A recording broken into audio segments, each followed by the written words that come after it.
the Sports Bar. Me, Jason Cundy, alongside the legend it is, Mr. Dino Saunders. Arsenal, it's their chance to make a statement. The Premier League could have been done and dusted by the end of this game. However, it felt like Arsenal just wanted to get there for the point. Do you know what? I don't mind. It's not a bad point for either side. But I wonder if the Gooners feel as though this was one of those moments Liverpool were there for the taking. Still 6 points clear at the moment. 03 717 22 33 We're starting to see maybe Arsenal just maybe a few nerves, understandably so. Every Gooner I speak to tells me ain't done yet. From this point, can't see a reason why Arsenal don't win the title. Liverpool came, had injuries. Was this a moment that Arsenal might look back and regret? 03 717 22 33 Liverpool fans, look, with a depleted squad, this is not a bad point, is it? I mean, another day you might lose that game, another day you might nick it, but overall, the quality on show just wasn't quite there. But the big talking point, I'm afraid, is classless from Arsenal. Martinelli trying to drag off injured Conor Bradley off the pitch. He digs him with his knee, bounces the ball off him. He's a lucky boy he didn't get a red card. Classless from him, an absolute disgrace. 03 717 22 33 Liverpool fans, I don't know what you think of it, and Arsenal fans. If your player was lying down with what I hope I'm wrong, but it looked like a bad knee injury, Martinelli, you're not the physio. Get your hands off the opposition player, an absolute disgrace. Elsewhere, it's FA Cup weekend. There's loads of action to get through. With talkSPORT having you covered all over the weekend. It's return of the midnight train. From midnight, get your calls in. You know what to do with sport. No politics, no religion, nothing too serious. 03 717 22 33 44. But as always, we cannot do the show without you. You own this part of the show. No calls, no show. Pick up the phone and tell us what you've seen. 03 717 22 33 44. You can watch us on YouTube, Smart TV.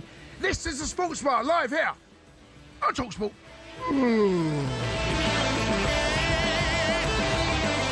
Yeah, it was a little bit of a bore fest, a bit of a yawn fest, but do you know what, Ryan? I'm by the way, Dino's hello, matey. Sorry, I should introduce you there. You all right? That's all right, yeah, I'm all right. Sorry, I got a bit carried away there, didn't I? No, it's all right. I was looking forward to that game tonight, but it was a bit of a letdown, wasn't it? Well, the overall contest. Yeah, from a neutral. Well, I'm a neutral, and obviously you've got vested interest in Liverpool. But do you know what? There are parts about the Arsenal performance where I go, do you know what? They've been accused and told for the last 2 or 3 years they're bottle jobs. They don't let go. Sometimes if you can't win a game, don't lose it. And there was definitely an element from Arteta where he's sitting there saying, right, I need to show little, because I felt Liverpool might nick it. That's how it felt to me, that Arsenal weren't quite on at it. They've been off it of late. Still got a nice lead at the top of the table. I don't mind those tactics. And, you know, anyone that says it's boring and sitting in, it's how you win a title sometimes. You can't be open, expensive football every single game. There's many different ways to win a league. And Arsenal showed tonight. They're not on top form, but they got a point. It's not a bad point, that. Especially the fact that City have been dropping points. 3 draws in the last 3 games. Had City been closer, I think Arteta would have approached that second half in a different way. Anyway, how are you, mate? Very good. I thought you analysed that really well. Yeah, I thought for the first 20 minutes, I thought Liverpool were on the floor and Arsenal never finished them off.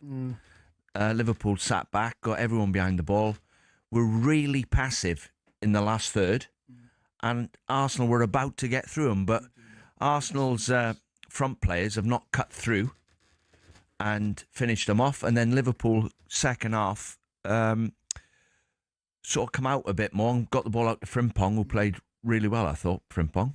Yeah, do you know what? Considering he's not an out-and-out winger. He just needs to sort out that final bit of quality, doesn't he? Yeah. Final pass, selection of pass, weight across, weight of pass, that sort of thing. But he was a problem. Miles Lewis-Skelly, by the way, he had a terrible time when he came on.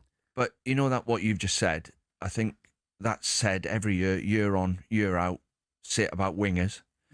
But people like Thierry Henry and Perez, they get it right. Yeah. They get it right. You never say about World Cup winners there. Well, that's the difference, though. That's what I'm about to say. Yeah. That is the difference between world-class players getting the decision-making.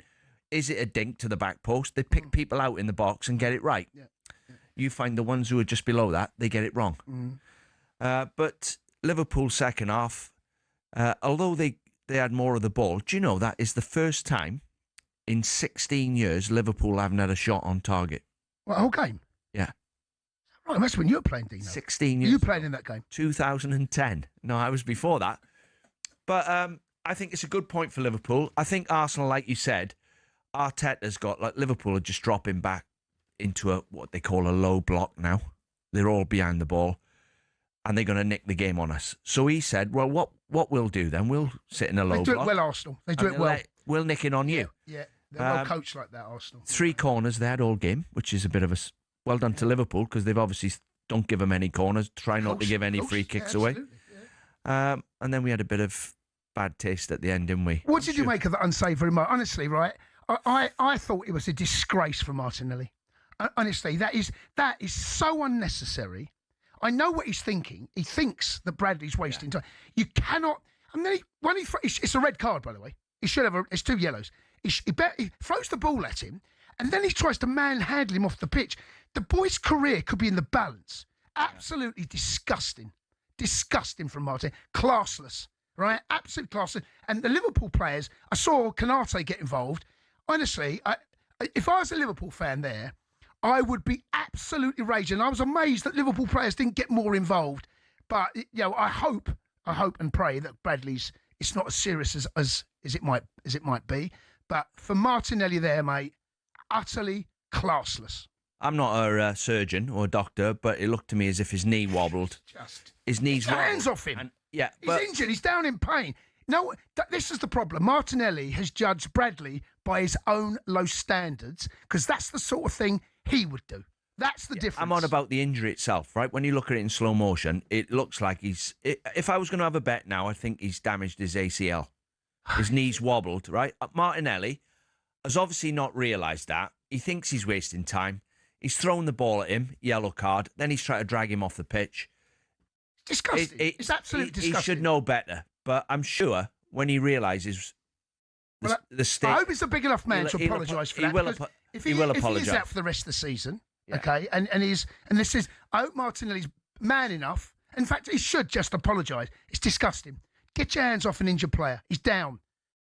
And I know that the Arsenal fans will come on and try and defend him here, but that is disgusting. 03717 223344. Let's go and speak to Michael, who's a Liverpool fan. Michael, good. Hi, Michael. Welcome to the Sports Bar. How you doing, guys? I'm all right. Good night. Yeah, you recovered from that. It wasn't as a spectacle. It wasn't particularly great, was it?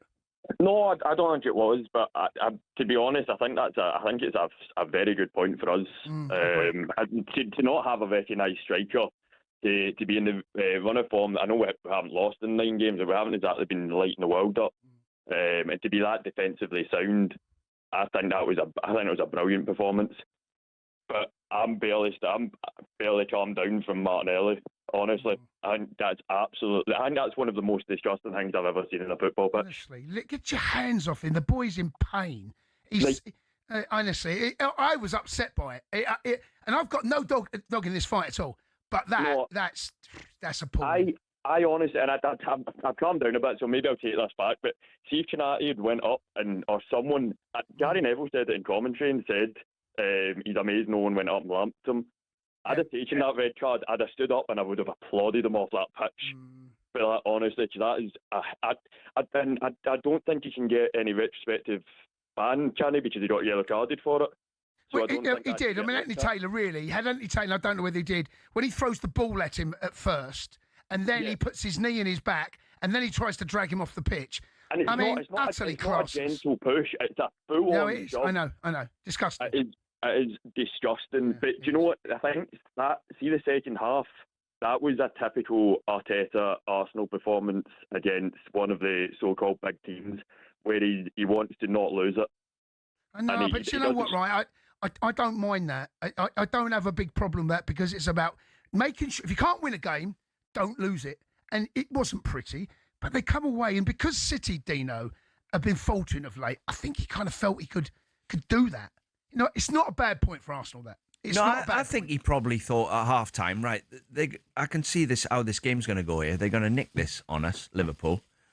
What we'll do is we'll nick the result off them. So we'll sit back, shut all the doors, let them come at us a little bit, wait for a set play, and we'll break on them. But when he was bringing the subs on for Arsenal, and the players he was bringing on were better than the ones he was taking off, I was thinking, that just shows you.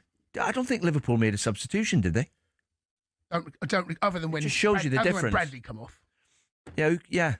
That was in the that's what we 96. talked Yeah. about, Yeah.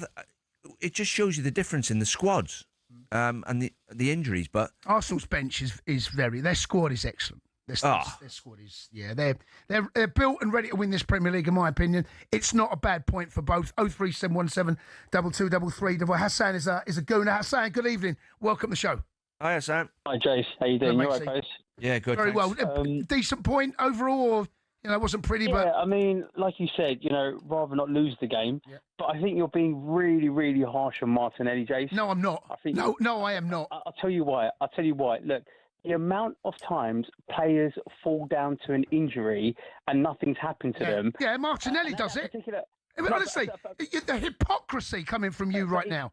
The hypocrisy is hilarious. But in terms of the game, we were on the last few minutes. We're having a good few attempts going forward. Honestly, don't want me on SN. And Martinelli's just tried to help him over the line. No, he hasn't helped. Hassan.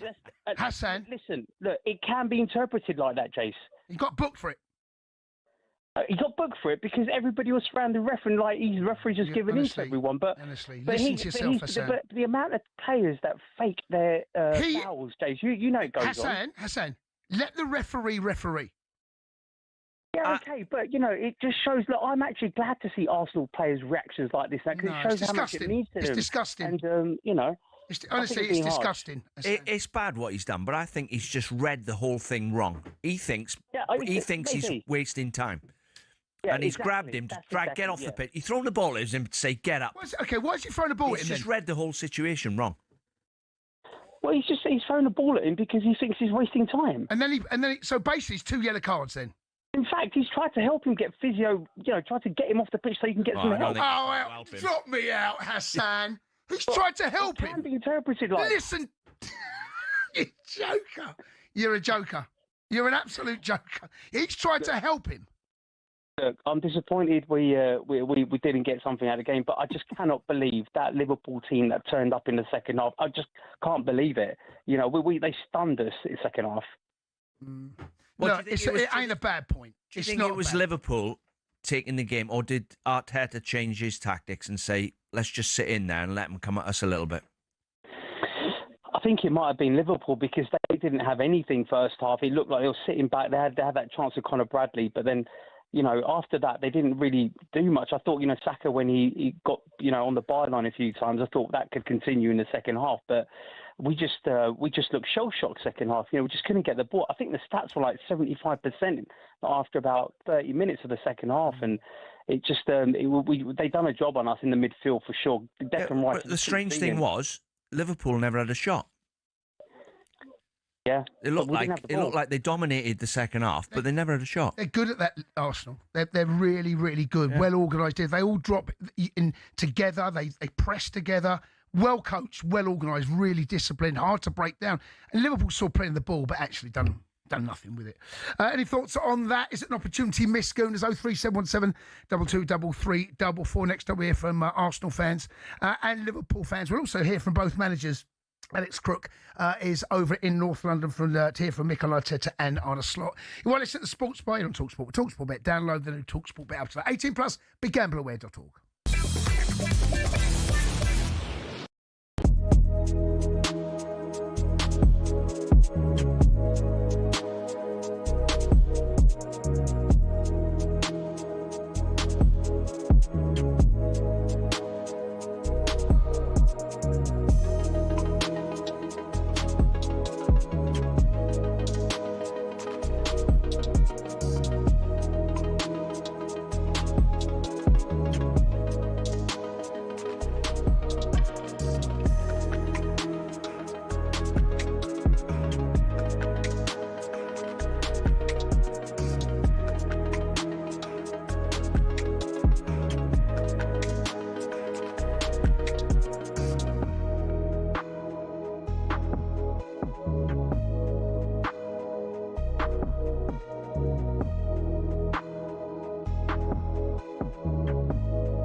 Good evening, you are listening to Sports Bar here on talkSPORT. I'm Jason Cundy, alongside me. Up until 1 o'clock is Mr. Dean Saunders still to come. We continue taking your calls on Arsenal failing to beat a weakened Liverpool at the Emirates tonight. Not a bad point, I suppose, for both sides. But Arsenal fans, is this one that got away that could really put yourselves in a commanding position at the top of the Premier League? 03 717 2233. First, though, let's have a listen to the main talking point of the game between Martinelli and Conor Bradley. Here's how it sounded live on talkSPORT. No. What's he done there? He's hurt himself. I think he's hurt himself, Bradley. He's landed awkwardly and hurt himself. That's why he's just nudged that ball out of play. Oh, who's doing that? Martinelli's pushed him off the pitch. I think you've got to be careful pushing someone off a pitch when you don't know how bad the injury is. I'm still gobsmacked that Gabriel Martinelli wasn't sent off there. You drop a ball on an injured player and then you grab hold of him while he's on the ground and hoik him off the pitch. How is that not 2 yellow cards? What's Anthony Taylor scared of there? He's an injured player. It looked like a bad one as well. That's really shocking refereeing, and from Martinelli as well. Yeah, that's how you heard it from our top team of commentators over at the Emirates. That's how I saw it. Absolute disgrace. Hassan came on. Hassan's made my blood boil. Came on saying he's helping. He's almost doing him a favour by taking him off the pitch to get treatment. I mean, honestly, there's loyalty and then there's blind loyalty. Shameless and classless from Martinelli. 03717 2233 Let's go and speak to Bob, a Liverpool fan. Bob, good evening. Welcome to the show. Hi, Bob. Yeah, hi. A great show. Dino, always a pleasure. Carry on. Enjoyed you scoring lots of goals against Man United after you left Liverpool. But I agree with you, Jason, 100%. I feel that was an absolute disgrace. What message does that send out to people? That you can push someone injured that you come across to one side. If you were to do that in the street, if you found someone walking down the street that was in need of help or first aid, and you'd push him, and the referee didn't even... What did he do? He's lucky he didn't get a red card. In my opinion, Adrian Dunham's absolutely right. Dropping a ball on an injured player, then trying to push him off the field. He's a lucky boy. He didn't drop the ball. He did. He threw it at him then, whatever. Yeah, threw it at him. On him, and then proceeded to stand over him, and then the Liverpool players came across to like, what you doing? And then he pushed him over. Gary Neville's right, and what Jason's right. It's like, if everyone had actually seen what had happened there, if that was your friends, what would you do? Yeah, I know. No, well, look, Canate was fuming, and 1 or 2 McAllister come across as well, and they're the sort of incidences where the referee and Anthony Taylor cannot have seen him throw the ball at Bradley. He can't have seen that, because if he does, he books him and he gets a second yellow. And no Arsenal fan can come and defend that. And Hassan's come on. like I said, there's loyalty, there's blind loyalty. Don't start me with your last call. You're right, Jason. That last, I'm all for sticking up for your team and being like a football fan. How can you be a football fan and say you're a human being? That's a young man, like you said. His knee might be absolutely. He might never play football. Well, again. listen, look, I don't want to. I appreciate the call. I don't want to speculate, but it looked, and those injuries, the innocuous ones where there's no one around them, they're nasty. Dino. I've done my ACL. You're right. Okay. Yeah. So you know what that pain. When no one was near me. Yeah. Well, I've done it about 3 or 4 times when no one's near you, and you just get your weight.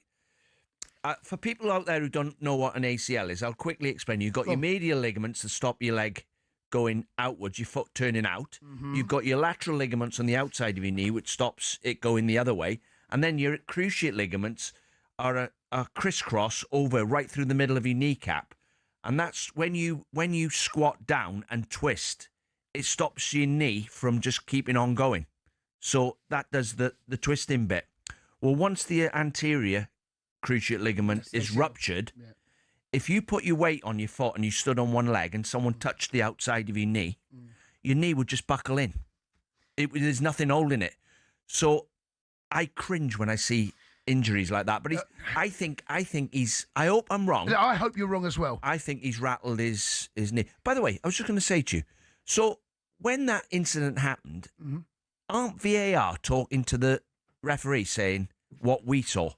Yeah, so you can't get involved with yellow cards. That I think is the problem. Is that? You can't VAR. They only get involved in reds. Yeah, but don't the VAR say, like, for example, Anthony Martinelli has thrown the ball at Conor Bradley. It looks like he's damaged his knee. But it's only going to be a yellow card, and I don't. And then he's trying to drag him off the pitch. Yeah. So Anthony Taylor's seen that, right? He's seen that, and he's booked him. I think he must have missed the first one. Look, I hope we're speculating here, but it looked painful, it looked nasty, and he gets stretchered off, and he looked in some distress when he left the field of play. Martinelli does not need to put his hands on him, doesn't need to go anywhere near him. Like I said, classless and shameless from him. Let's go and speak to a gooner. Dave has phoned 03717223344. All right, Dave-o? Hi, Dave. Dave-o? He's gone. I heard the beep. Dave-o? No, we've lost him. He's back. All right, Dave. I'll tell you why. Why you lost me. Your people have rung me twice, and one of me's on hold. Right. So, boys. Firstly, that was turgid, wasn't it? Secondly, you one of you said about 20 minutes ago that Liverpool did well without a recognised striker. Well, we haven't got one either, have we? We've got Gorkarez instead. And thirdly, let's not defend the indefensible. Martinelli, you absolute moron. All right, anybody. I always say players don't move when they're injured. They roll around when they're pretending, don't they? It's true. Right, he wasn't moving. You don't have to do that. Hopefully the lad, someone's got him in the dressing room, give him a clip round the head, and the manager's got, he won't, but I'd like to think the manager will go 1 week's wages, son, and an apology.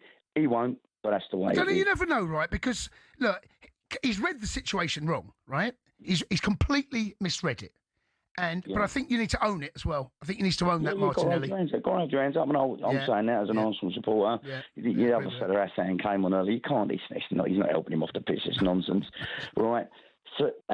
But that game tonight, I've never seen Declan Rice so negative. I believe he set up from the very off not to lose that game. I know people go, "What is him?" That's an opportunity missed. Yeah, at the end of the season, it might be a great point, but you know what?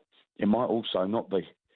On a positive side, do you know that's the first time Liverpool have not had a shot at goal in 16 years since Dino played.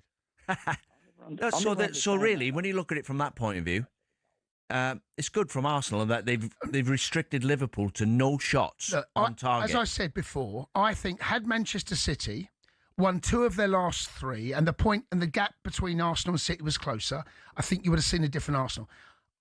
I think it's one of those, you just have to move on from it. You don't want to get beat, because that sends out the wrong message. Was it turgid? Yeah. Could Arsenal have done more? Yeah. But actually, when you wake up tomorrow morning, Dave, I think most Arsenal fans go, do you know what? Yeah, okay, we'll take that, move on. Unbeaten again, clean sheets, and I think that you will, had City put a bit of pressure on Arteta, he might have had to do something different, but he didn't. By the way, that is a sitter Gabriel's missed and from the corner. Yeah, you're right at the end. They win 1-0. He's good at them. Yeah, well, he's brilliant. If he heads that in and they win 1-0, you go, what a performance. Yeah, and well, that's it. Dave, thanks for the call. I think that's what Arsenal were trying. I think both teams actually were trying to nick it, but Arsenal, when they drop back into that shape, you can't break them down, mate. That's why they're going to go really deep in the Champions League, because the best defences always seem to go deep. And Arsenal are capable. They're a horrible team to play against. Is it pretty at times? No. But is it effective? Let's go over to the Emirates. Alex Crook is with Liverpool manager Arne Slot. He is indeed. Arne, thanks for joining us live on talkSPORT. I want to ask you, quite opinionated, but is that true or not? Or I'm quite opinionated. Yeah? It's true or not? I have no clue. Sometimes said. Sometimes, okay. But tonight we're after your opinion on what I think was a really hard-fought point for your team, given the number of absentees and given Arsenal's incredible record here at the Emirates. Yeah.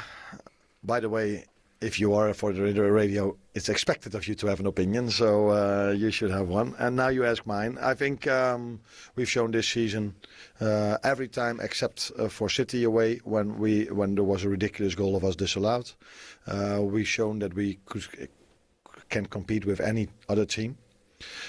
Including Arsenal. At home we beat them 1-0 with one free kick that made the difference, but the teams were very equal to each other. Tonight you could see again how equal we are. Then people are probably very surprised when we are 14 points behind them. If you play 2 games against them, that is for me very, very obvious. That is because we struggle much more than Arsenal against low blocks. And there are 20 goals difference between them and us in set pieces. But tonight we've shown again that we are still a team that everyone needs to reckon with. Is that the way to say it? If you have a one-off game.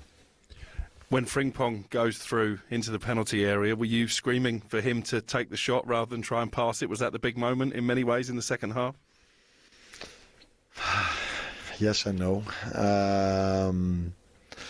I was not screaming for him to get the shot because I don't think he's not the best goal scorer I've ever seen.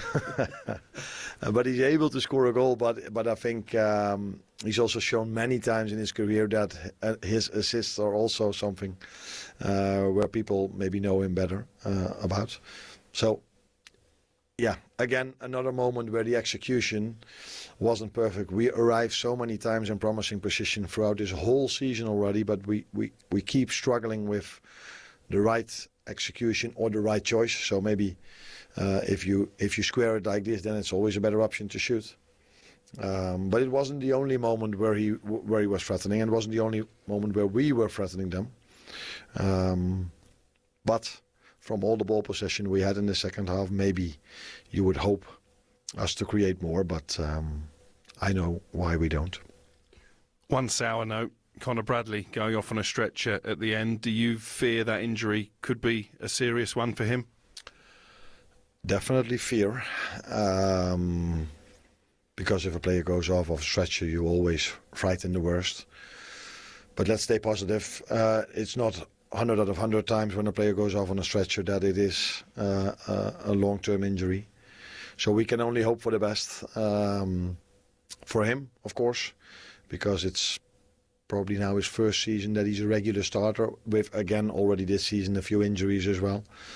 So people tend to see him as a player that plays already years for Liverpool. But last season, when it was my first season, when we went Chelsea away, I walked up to the pitch with him and he looked around and he says, "My first time over here." And so he's not as experienced as people might think. So it would be a big blow, but let's go for the positive and let's hope for the best. It did spark an angry reaction, seemingly from Gabriel Martinelli, dropping the ball on Conor as he was on the floor and then trying to roll him off the pitch. What was your view on that? If I say I understand Martinelli, I go too far, but I have seen many of our games, and unfortunately we've been a goal down or on a draw far too many times.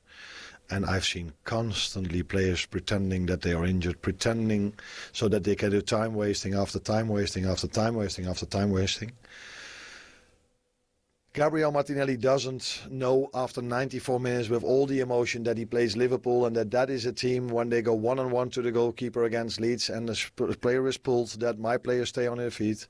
He doesn't know that if Paqueta is trying to pick up a second yellow card, that my players then try to keep him away from the referee. So you cannot expect from Gabriel Martinelli in that moment where probably they have experienced also so many times that players trying to pretend they are injured.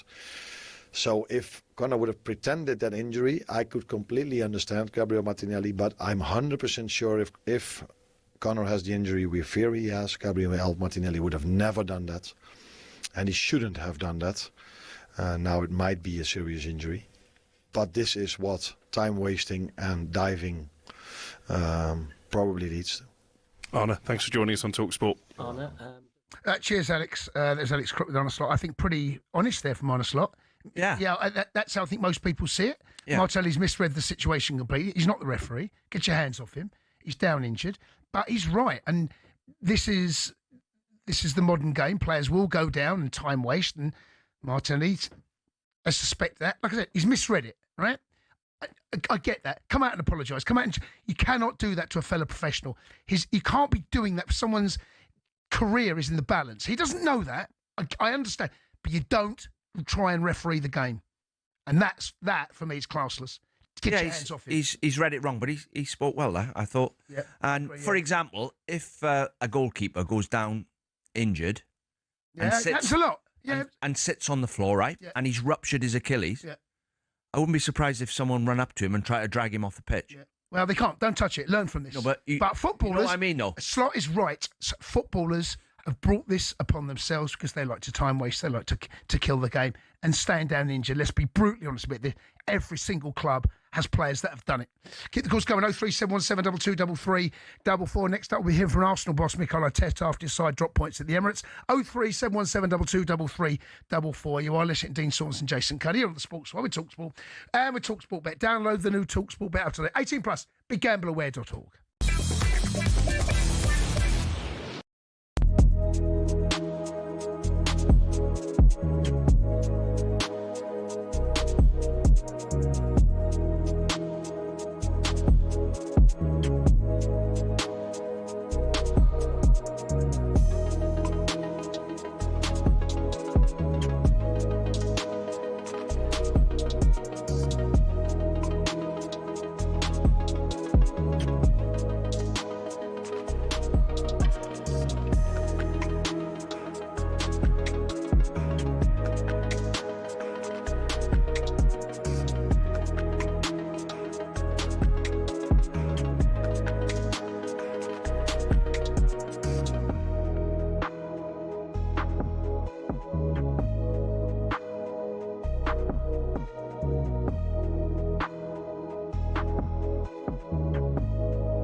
Good evening, you're listening to Sports World and talkSPORT. He's Dean Saunders, I'm Jason Cundy. Still to come. We look ahead to what's going to be a massive FA Cup weekend here at talkSPORT. First off, let's go back to the Emirates. Mikel Arteta, Arsenal Mez, alongside talkSPORT's Alex Crook.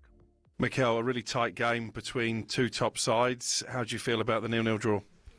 Well, obviously disappointed because we wanted to win it and we did everything in the preparation to try to do it. I think in the first half we were much closer to that than in the second half because we created some big situation, big positions in great spaces, and when you get to that against these kind of teams, you have to put that away. And we didn't, and in the second half we were very imprecise with the ball in many situations, very unusual for us. So then you are not together, you cannot really press them because they have 5 midfielders, 6 midfielders, everybody starts to draw very far from the structure, and they create possession without any real threat because I don't think we concede a single shot. But if you cannot win it at the end, we have to take the point. I think the players deserve a massive credit and praise for what they've done in this Christmas period in those 6 matches, and we come out of that in a really strong position. I was going to say, ultimately, you're 6 points clear at the top of the table. You would have taken that, presumably, going into this busy time of the season. Because we know how this can change, and we've seen any other teams as well, how difficult it is to win when you play in every 2.5 days in this context, and we've done really, really well. We want to be better, for sure, and there are things that we can do and still learn from it, and we will do that, and now a change of competition, and let's go again.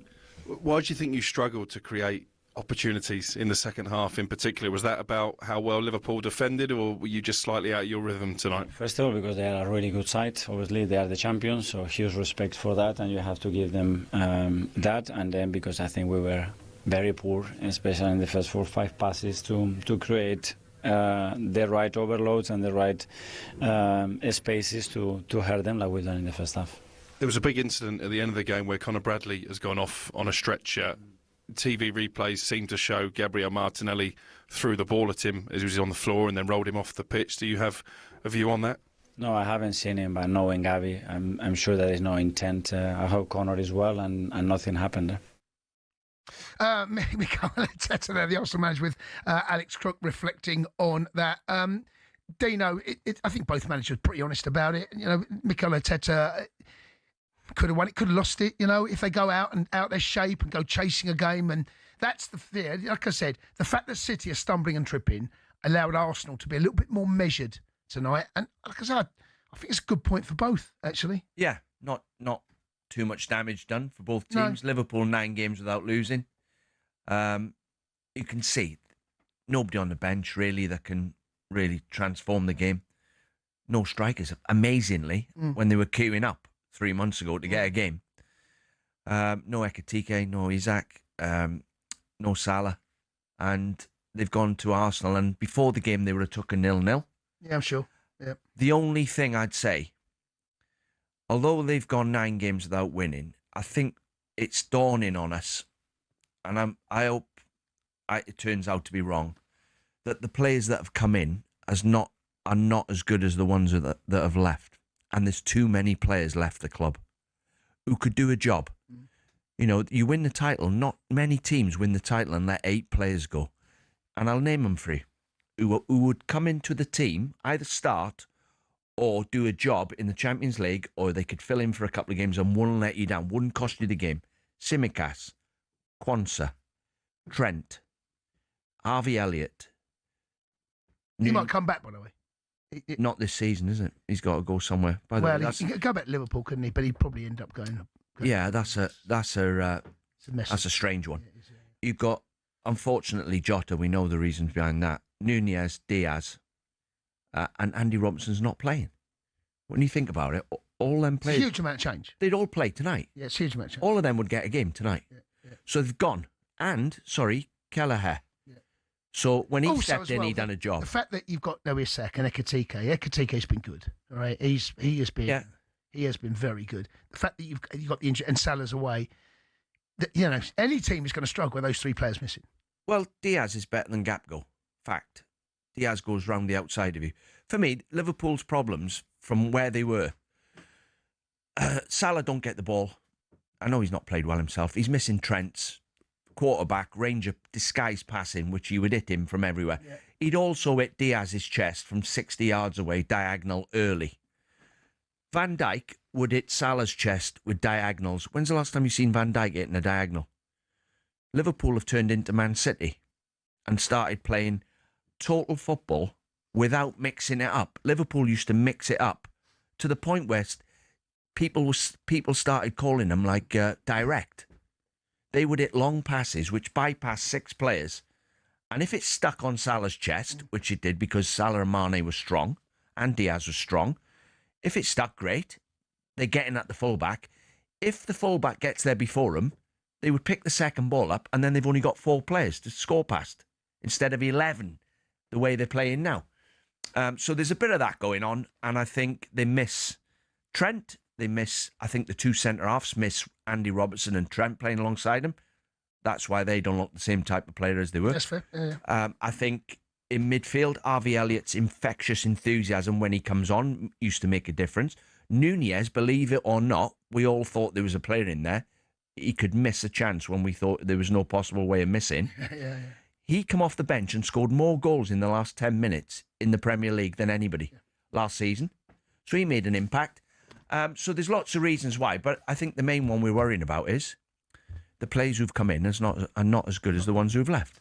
Any thoughts to that, Liverpool fans? 03717223344. Continue taking your calls. Arsenal 0, Liverpool 0, and that Gabriel Martinelli incident. And we also want to ask, who do you consider a better manager right now, Slot or Mikel Arteta? It's a question. 03717223344. This is Sports Bar live here on talkSPORT.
Everyone knows there are 20 managers in the Premier League, yeah?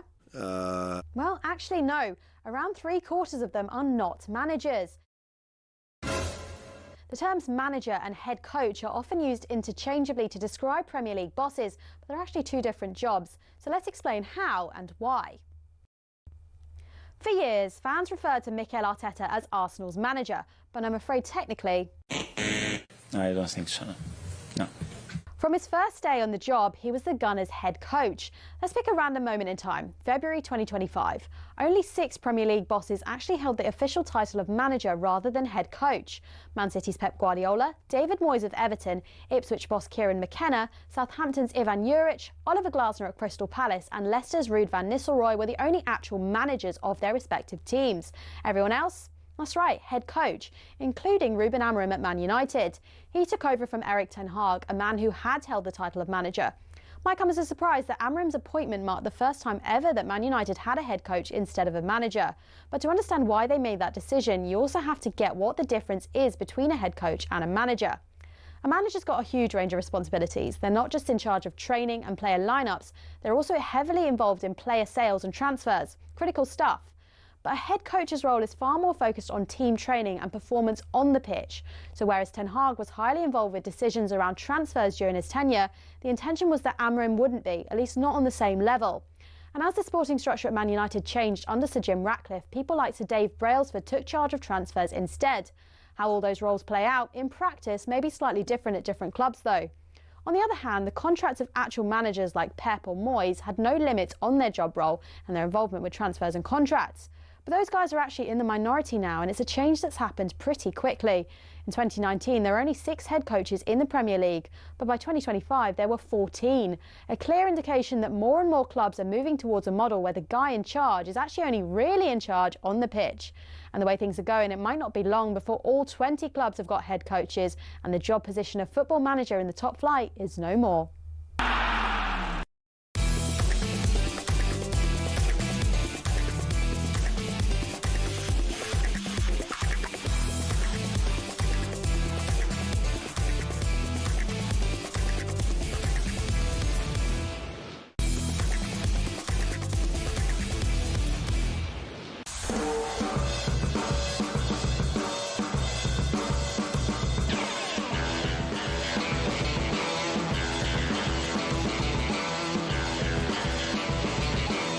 Good evening, thanks for your company while listening to the Sports Bar. I'm Jason Cundy alongside Liverpool legend Dean Saunders. Still to come, we'll look ahead to a big weekend of FA Cup action across the talkSPORT network, and we'll have the return of the midnight train in around about an hour's time. Get your calls in 03717 2233 No sport, no politics, nothing too serious, no religion, all of that, you know what to do. No calls, no train. First though, we're taking your calls on tonight's game, and that Gabriel Martinelli incident.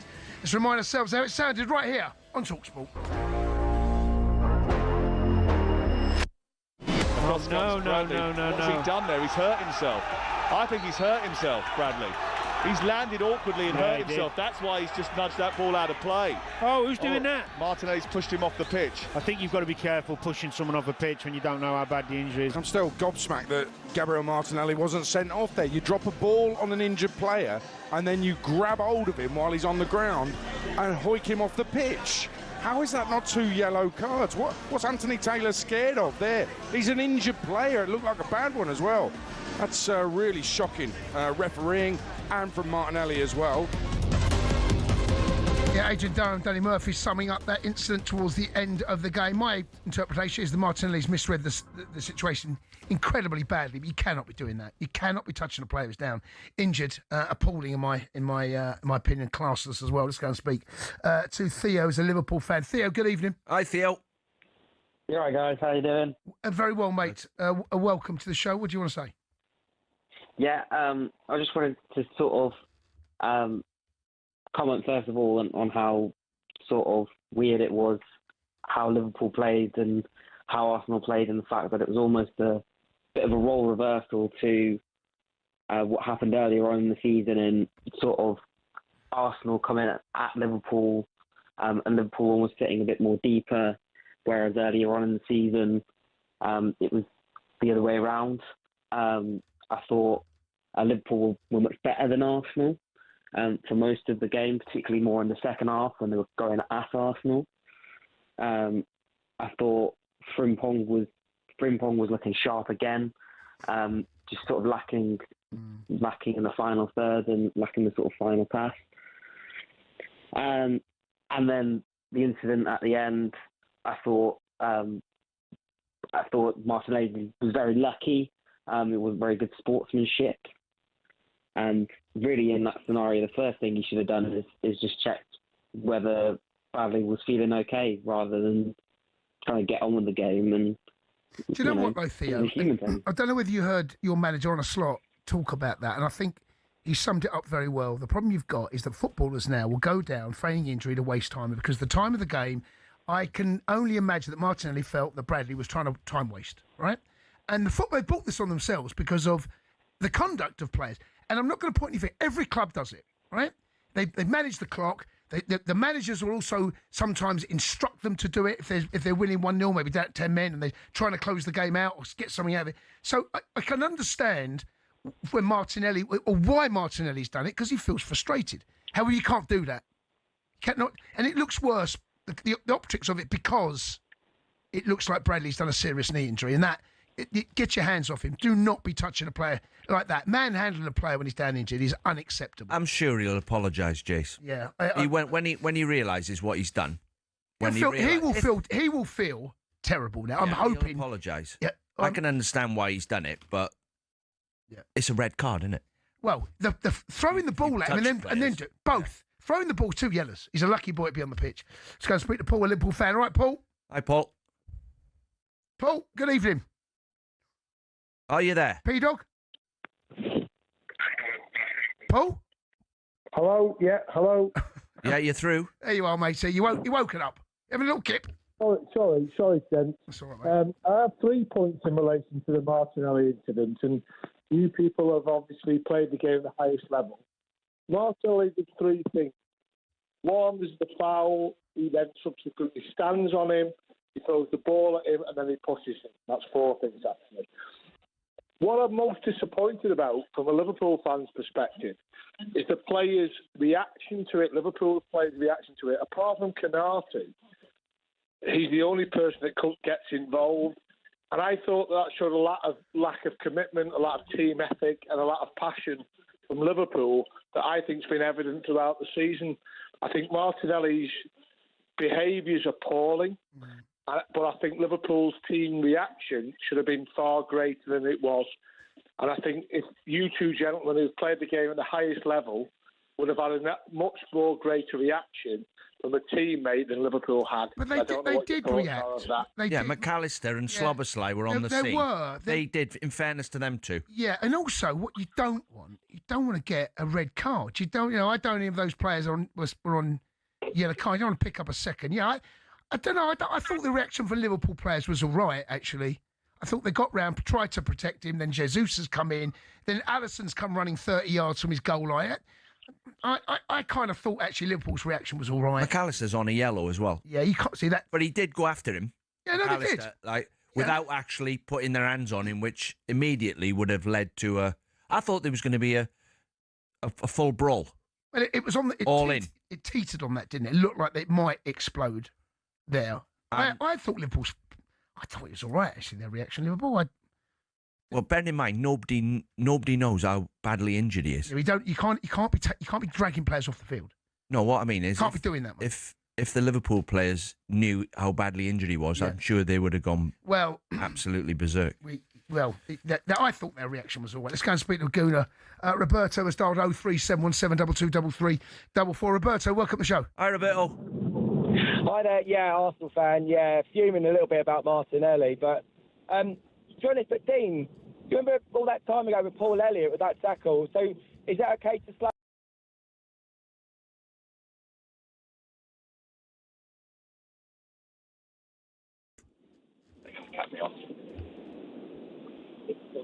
Let's go and speak to Bubba. Let's go and speak to Sean, who's a Liverpool fan. 03717223344. Shawnee. Hi, Sean. Hi, lads. Hello, mate. You all right? Hello, mate. Yeah.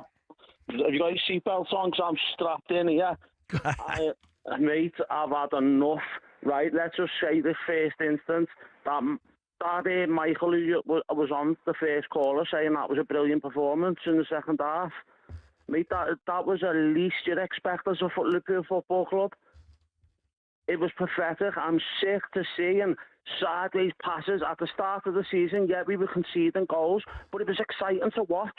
We're not watching exciting football anymore. It's boring. The atmosphere at the crowd is diabolical at Anfield. It's diabolical. It's like they're falling asleep watching it. I want Arnie Slot out my club right now. And Arnie, if you're listening to this, get out my club now. I'm sick to death of it. I thank you for what you did last year, but it was Arnie, it was Klopp. All he's coming. It's like one of you sitting back and letting Jason talk and going, yeah, I've done a great show there. No, it weren't your team. This is his team now, and it's terrible to watch. And you can say injuries and all that, yeah, me, lads. But this was happening before. Or Salah went to the AFCON. This was happening before Isak got injured, before Ekatike got injured. It was boring to watch.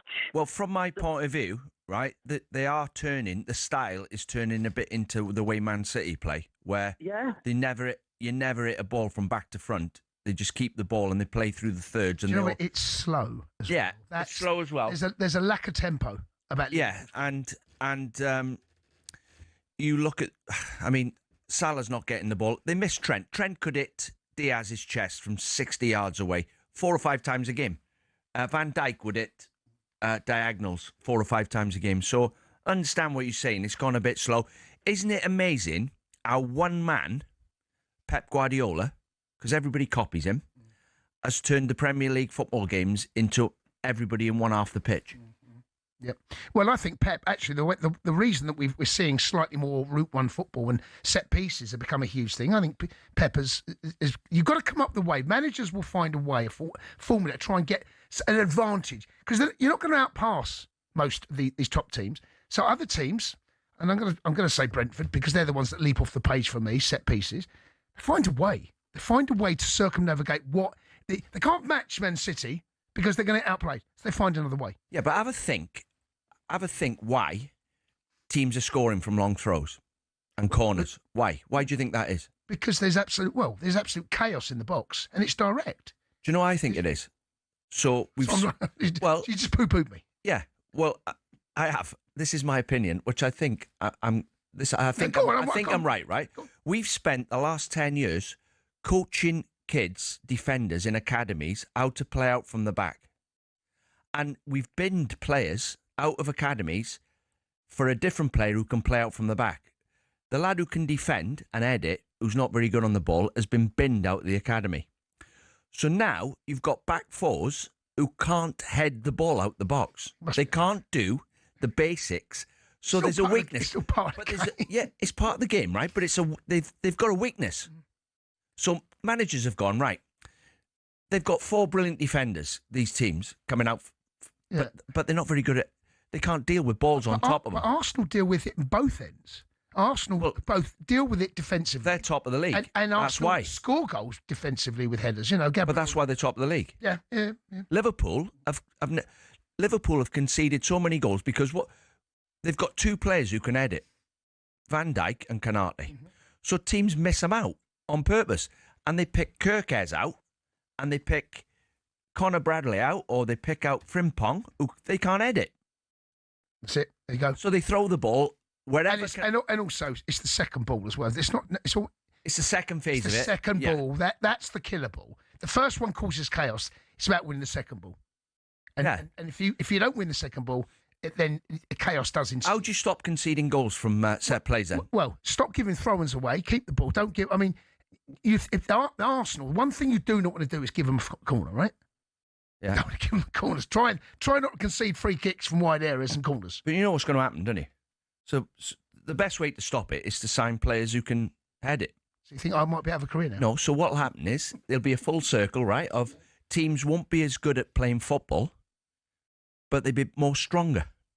What you want? Get a big old lump of a centre half. No, I'm not on about going back to the old days, but you've got to have a mixture because Like you said, managers find a way. If we can't beat them on the ground, beat them through the air. I think Pep's kind of brought it on himself a little because he was so good at doing. Then managers have gone.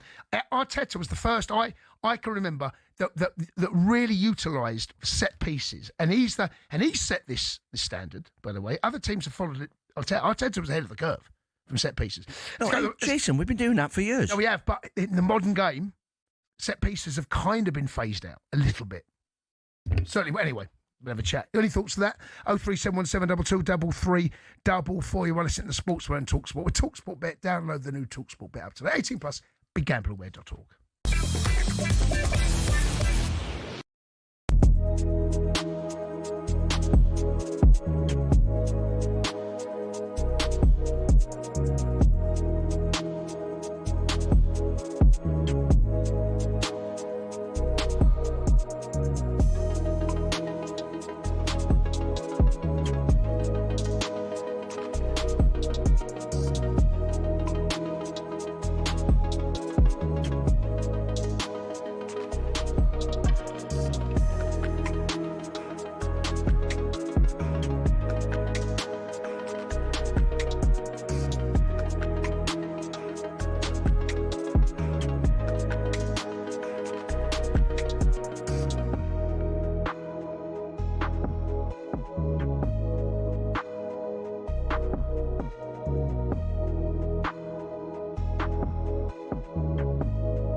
Hello, thank you for your company. I listen to the Sports Bar here on talkSPORT. He's Dean Sauls, I'm Jason Cundy. Still to come. We'll bring the back page as soon as we get them. And we have the return of the midnight train. Get your calls in. No sport, no politics, no religion, nothing too serious.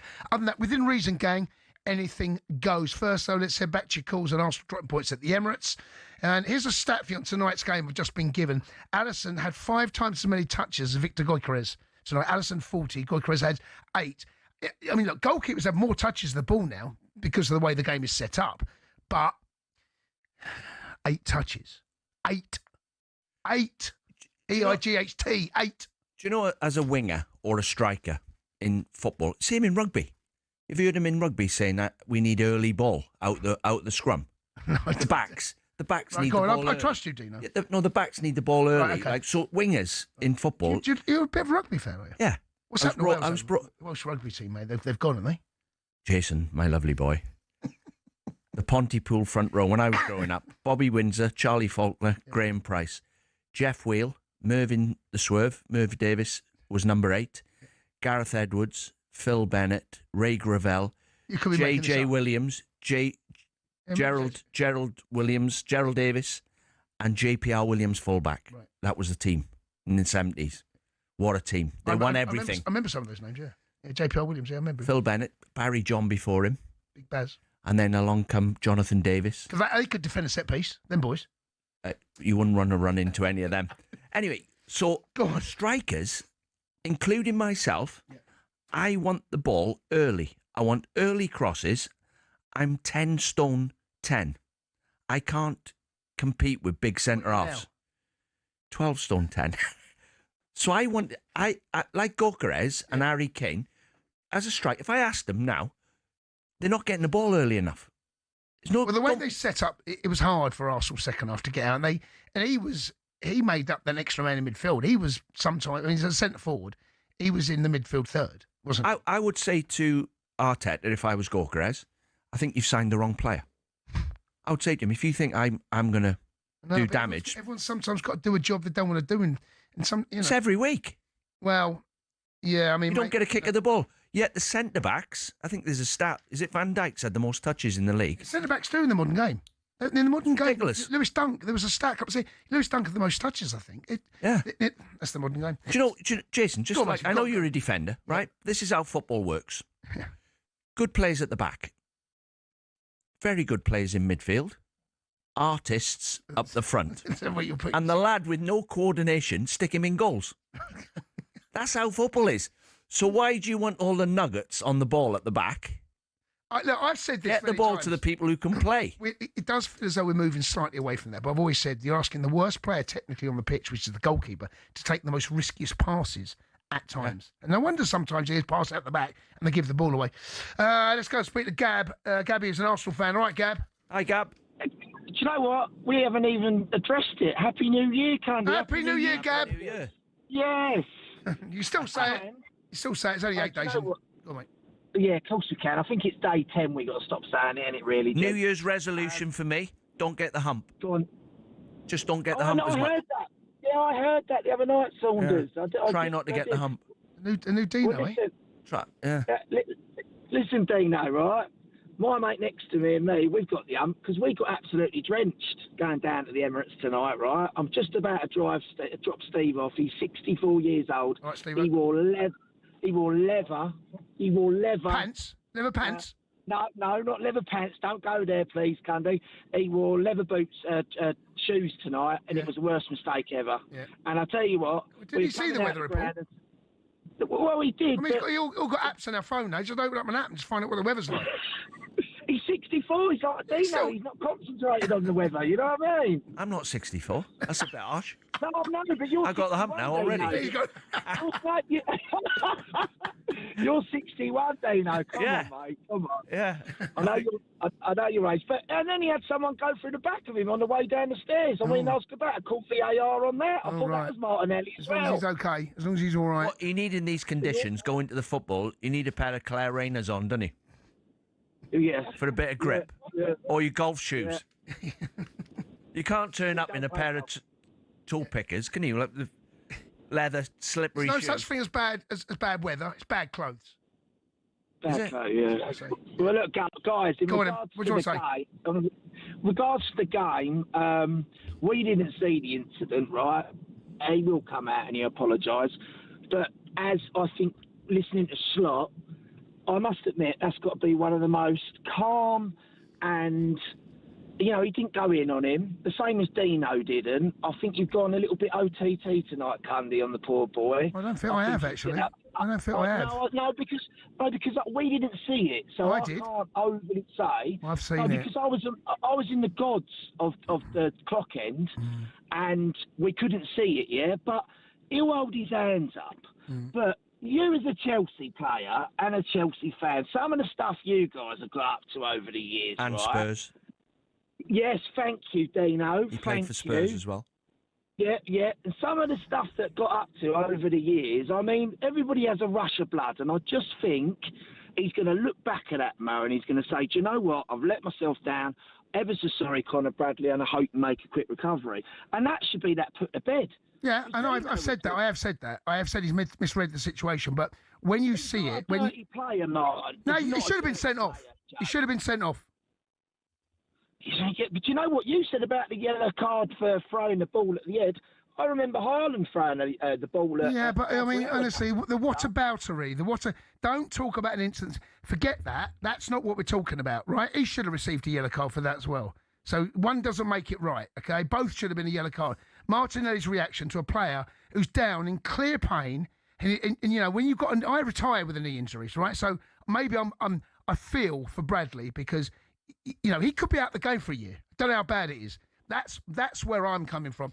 Get your hands off him. And the way you manhandled him was unacceptable. It's unacceptable. I'll bet you £1,000 he apologises before 12 o'clock tomorrow. Well, look, he will... I've said this. He will be regretting that. He will look back and I understand why he's done it. I have said that Arne Slot's come out and his description of it, footballers... Because of the way they behave on the field and because there is play acting and pretend to be injured, I know what Martinelli's thinking. I understand completely where Martinelli has gone and why he's gone there. But you cannot do that, especially when a player... You don't know how bad he is. I think Danny Murphy said that in comms. You know, you don't know what's going on. You can't be doing that.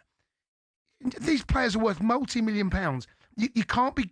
And the way he dragged him off the field, it's unacceptable. And you're right, Gabby, right? He will, and I think he probably will reflect on that. And I think there will be some remorse. And I hope and expect him to come out and say, look, I got it wrong. And that's fine. We all make mistakes. We all get things wrong. Tonight, Martinelli got it wrong, but he needs to be called out and he also needs to own it. 03 717 2233. Continue taking your calls. Arsenal 0, Liverpool 0. Get your calls at the Sports Wasting Source. I'm Jason. And this is talkSPORT.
Good evening, thanks for your company. It's Dean Saunders, I'm Jason Cundy. This is the Sports Bar here on talkSPORT. In around about 25 minutes' time, we'll have the return of the midnight train to madness. No sport, no politics, no religion, nothing too serious. And if, other than that, anything goes within reason. 03717223344. First up, though, let's go back to the lines and take your calls. Arsenal 0, Liverpool 0, live on talkSPORT. Let's speak to Mark, who's a Liverpool fan. Mark, good evening. Hi, Mark. Evening, how you doing, boys? All right. All right, matey. Welcome to the show. What do you want to say? Just a couple of points. I rang up before the Martinelli challenge. Obviously, I've been waiting since then. I just want to talk about Anthony Taylor. He's right within that incident, and Michael Keane got sent off for putting someone's hair on a VAR check, and he can't. The VAR doesn't look at someone chucking a ball at someone down. He looks like he's popped his knee. His knee looked horrendous actually when you watch the TV footage. And then not only that, he chucks the ball at him. He also then tries to grab him and pull him off the pitch after that. He just looked really bad. What I'm actually ringing up about is Liverpool's form and the change under Slot and how Klopp football was like one by him. It was just 100%, 100 mile an hour, and we just seem to have gone backwards under Slot. I know he won the league last year, and that's brilliant, but obviously injuries to key players this season, but I just think the standard of football Liverpool are playing at the minute to what happened under Klopp, it's a million miles off. I think Dino mentioned it before one of the news breaks. It's we just seem to have gone backwards. Everyone's thinking we've had a good result tonight at Arsenal, but we've not had a shot on target, and we've come away with a 0-0 draw, and we're the champions of the Premier League. I don't know what you both think about that. What do you think? No, I agree with you. And get a picture of Trent with the ball at his feet. In my head now, I can see Trent. He's 10 yards in field in the opposition's half with the ball at his feet, and he's looking at Salah, and he's looking in the box, and he's looking at Diaz. You can hit all three of them. And you can hit all three. Wherever you want it, I can hit it. Yeah. And he did. He was like a quarterback from that position. But do you know, Trent was always going to go. Do you know, he's not going to not go to Real Madrid, is he? Even as a Liverpool fan, I'd love Trent to have stayed at Liverpool, but Real Madrid. Yeah. I hate to say this, they're a bigger team than us, and that should have been sorted out. But what I'm trying to say is now. Yeah, no, I'm agreeing with you. If you let me. If you let me finish what I was going to say. Sorry, mate. So the ball is travelling 50 yards from Trent's feet. Now, Van Dijk doesn't hit diagonals anymore. Yeah. You've lost Trent's long-range passing. So they've turned into Man City without Man City's players. Man City's players were arranged for that type of football. Do you not even think the Liverpool press is just so far off? Not working hard enough. You watch Szoboszlai go and press, and he's pressing by himself. But you know what? So here's my take on this, Mark. Right? I thought that he won. I didn't think it was a great Liverpool side last year. I said that many times. Right? I think we got really lucky winning that league. The league I thought was. And it's not been great for, I think, last 5 or 6 years, right? But here's what I saw. I thought Slot worked out that actually that intense, that high, heavy metal football that Klopp used to play, that Liverpool side under Klopp's best I've seen in the Premier League. High energy, high tempo, closing down, and it was fun and joy to watch. Slot. It was better than watching City, wasn't it? I totally agree with that, right? But City, I felt, have kind of adapted as well. But what Slot did, defensively made you stubborn and harder to break down. Gravenberch was in the middle of the park. You had McAllister in there. And those boys in there, I think, helped out defensively, make Liverpool a better unit. But it feels as though that has now taken over. And now that he's kind of lost that identity that the Klopp left him. And he's erased that. And that... Do you not think, Jess? It's just like when they are, like Dino said, they are a bit like City. I just watched them now, and it's just like passing for passing. I saw him interviewed the other day, and he said, if I wanted to pass and score a goal, I would do it. If we pass 19 times and we score a goal, I'm quite happy with that.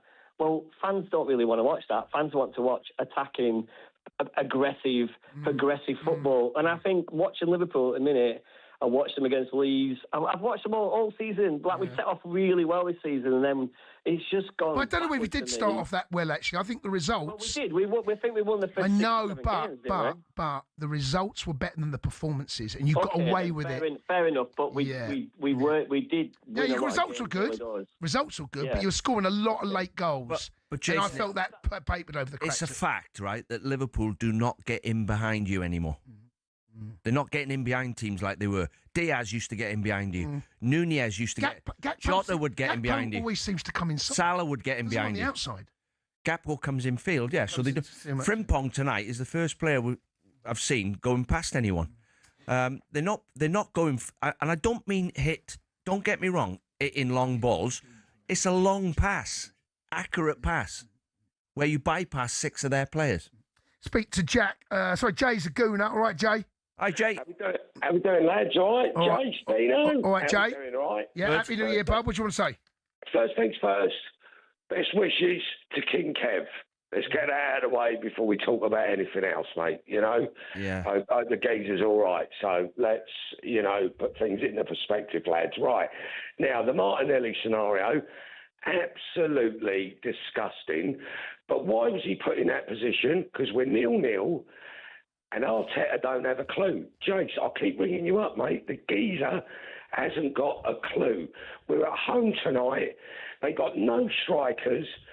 The play, I was sat on the couch with my son, mate. I was yawning. They come out in the second half, played about 10 minutes. I got so frustrated, mate. I've had to go in the kitchen, mate, and throw darts for 5 minutes. It's just like, what are you doing, Mikel? You ain't got a clue. And I'll tell you, Jay, I rung you up last year after the PSG semi-final. Timber, the geezer would put a shift in. Like, I'll tell you now, I was proud of the geezer. But he's gone off injured with 17 minutes to go, 2-1 down, and where he's on the bench, this young lad that's going to make a name for himself. No, I'll tell you what I'll do. I'll bring Benjamin White on. I'll bring another defender on. He should have brought Emery on. We should have had a go, even if we lose 3-1. It's not a bad point, Jay, tonight. I know it wasn't. There's many different ways. Over the course of a 38-game season, there will be games you come away and you're a bit disappointed.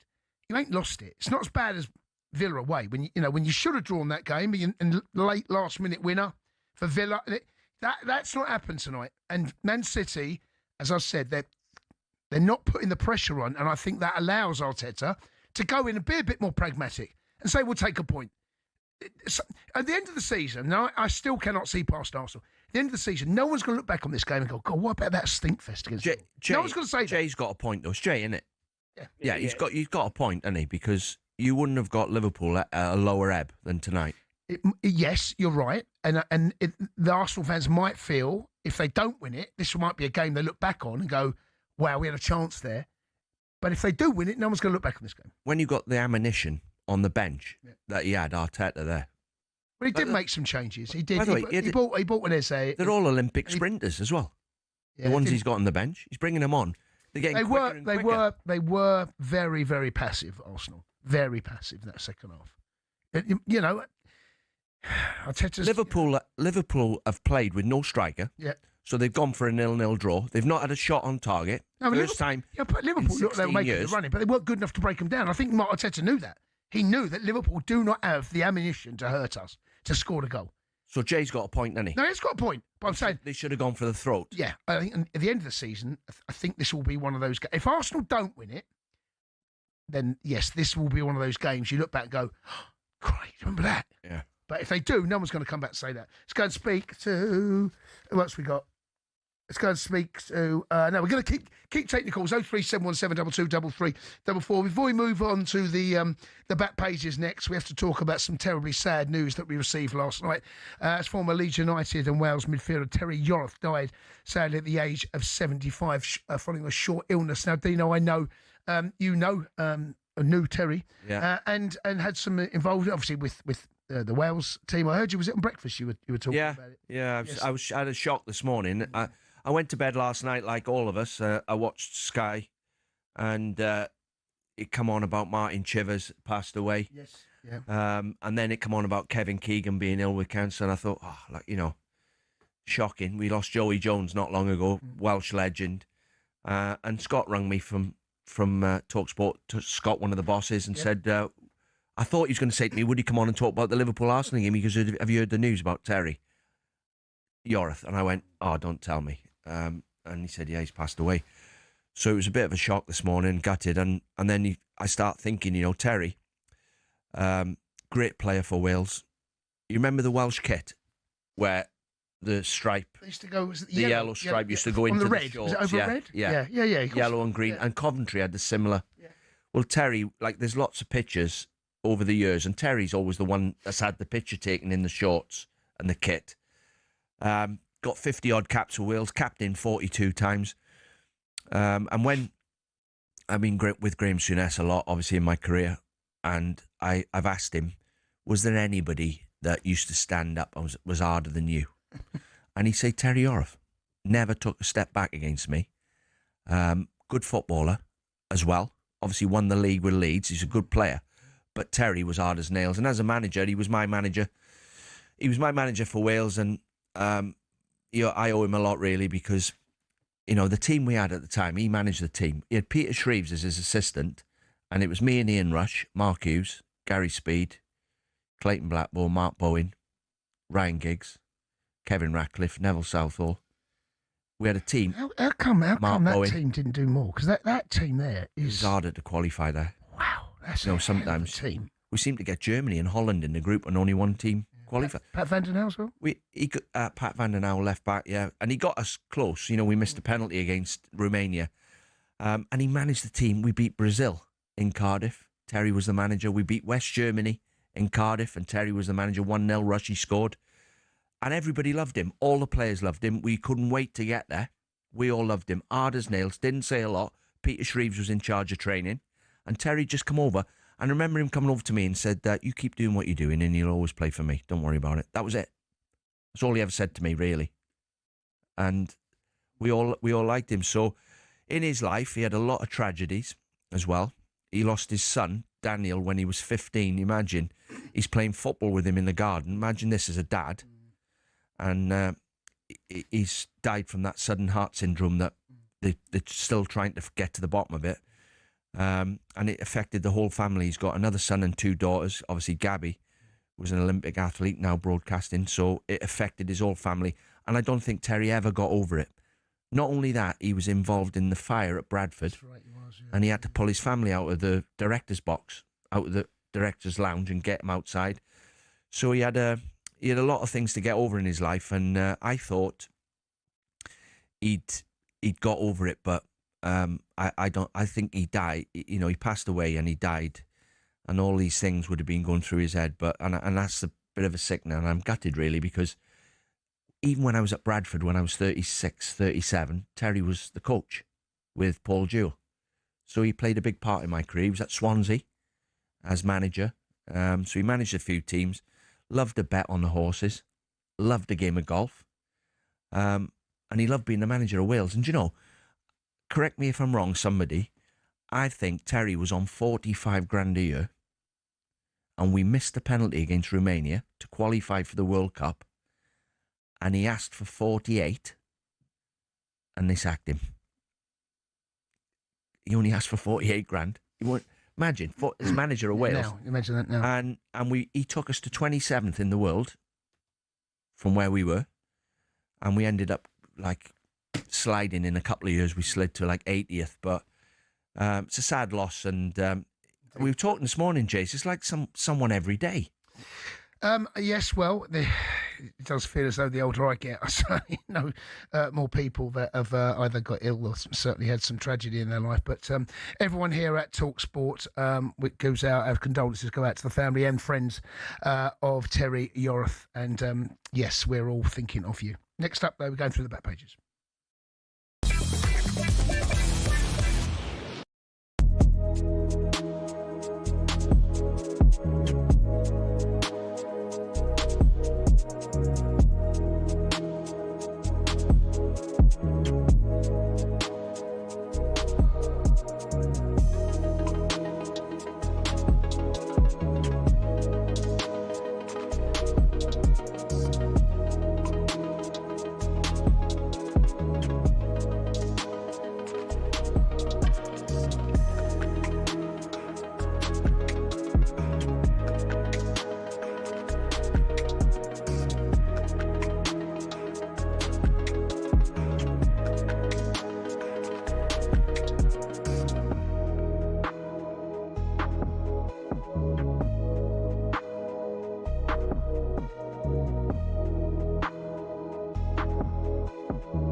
Good evening, listen to Sports Choice, Dean Saunders. I'm Jason. Before we move on to the back pages, in around about 8 minutes' time, 9 minutes' time, we're going to be going through the Midnight Train to Madness. You know what to do. No calls, no train. It's a little bit of fun, but we can't do it without you. You own this part of the show. 03717 223344. No sport, no politics, no religion, nothing too serious. Other than that, anything goes within reason. Pick up and tell us a story. Maybe we want to speak to Dino and ask Dino a question. Like, for example, Jace. Oh, matey. This gives me the hump, right? Tell me it gives you the hump as well. Go on. Right? Tell us what gives you the the hump. You hump. get on the tube. Oh, mate, yeah, go on. Go on. And loads of things get my... And it's a bit crowded, but someone gets on with an SAS backpack. The backpack. Get your backpack off. And starts nudging me. Mate, honestly, it's like you got 3 people in there. Get your backpack off. Totally unaware you're right. of the backpack. You're right. Knocking my phone out my hand. Oh, do you know what? It's a great point. It's now time for the Rad Fellis back pages. And like I say, Simon Johnson. Simon joins us now. Sorry, good evening. I say. Good evening, guys. Hello, matey. How are you? Well, listen, let's crack on. We ran over slightly. We're not chatting tube stories. No, we're not chatting. We're not chatting tube stories. Let's go at. Let's talk about Spurs. Liars, rants on fires. Says that page of the Star. That page of the Eye. Romero takes a swipe at Spurs board after saying sorry to fans. It's a bit of an ugly one. This we saw what happened at the end of the game when Van der Ven's starting to get in with the crowd, and things aren't happy over in North London. Certainly the White Half. No, nor should they be with 2 league wins in 12 games. And Romero, the club captain, goes on Instagram. Of course, he apologises to fans, but then decides to have a bit of a pop at the Spurs board, sort of saying other people only show up when things are going well to tell a few lies. He then sort of took away that last bit later on. I think probably someone may have had a word with him. Now the Tottenham head coach Thomas Frank and the co-sporting director Johan Langer, they've had a word with him. He's not being fined and he's keeping the captaincy, so he's done pretty well there because that's quite an open. That's quite an open show of watch dissent this story. there. Watch this story would be my. If I was manager, which I'm not, and I understand that players are a bit more powerful now than they used to be, I would say to him, not your place. By the way, you've been sent off a record number of times for this club. Liability at times, costing us games. We pay you an absolute fortune. Keep your mouth shut and do your talking on the pitch. And I'd fine him to set the standard. If anybody else tries to do this, you're going to get fined 2 weeks' wages. Yeah, I mean, if the captain is doing it and by those things getting away with it, then what kind of message does that send? So, I mean, let's not make a massive deal out of it. I mean, but at the same time, you can't have your captain going on social media and slagging the club off. Like how is that helping in this current? Well, also, Simon, it's a team game. It's a team game. It's not if you're a golfer or tennis player, fair enough. But if you're in a team game, who are you speaking on behalf of? Are you speaking on behalf of the whole squad? That's fair. Or just your own opinion? Because don't go on social media and put your own opinion on there without the consent of your teammates. It's a team sport. Yep. Sorry, back page to the Sun. Carrick versus Solskjaer. That's what it says. Obviously, the situation at Manchester United unresolved after Amorim was relieved of his duties earlier in the week. Is it between the pair of them, or is there a chance that maybe they could work together? What's the story here? The Sun are reporting it's between the pair of them, and that both will have more talks. Of course, talks have already taken place with them already, but more talks are going to be taking place. And yeah, one of them will get it for the rest of the season, and then, as we were talking earlier in the week, they will then look to appoint who they really want to appoint in the summer. But both have got great connections with Manchester United already, and obviously as players, Solskjaer, of course, managed them an interim period before taking the job full time before. So both have the experience, both very popular, and perhaps will provide that bit of galvanising effect in the stands. But the question is, can they do it to the dressing room as well? Simon, in my opinion, absolute shambles. It is. It's absolute shambles. These people who were put in place. These people who were put in place, right? You've got an owner, someone below him, someone below him, someone below him, and Jason Wilcox, and then the manager. The people above the manager, I thought part of the job was to get people in place if they were going to sack the manager. He was 1-4-0 defeat away from getting sacked. And now I can't get my head. They're giving the job to Solskjaer, who's failed at the club. Not yet. He's in the running. But why would you give him the job? You know what he done last time. You're desperate. These are desperate times, right? They're hunting around for a manager. I can understand Carrick getting the job. He's managed at Middlesbrough. He's up and coming. He's a young manager. And there's a chance he could go on to be a great Man United manager. I can understand that one. But to have an interim manager again, this has been going on 10 years. Ralph Rangnick, Ten Hag, just mistake after mistake after mistake. How can Man United, the biggest club in the world, have an interim manager? Well, maybe who they really want isn't available until the summer. That's the what's the clever money side? What are you guys, your journos hearing? Well, there's a few names that have been linked with it. Of course, Oliver Glasner has been one, but of course the sexy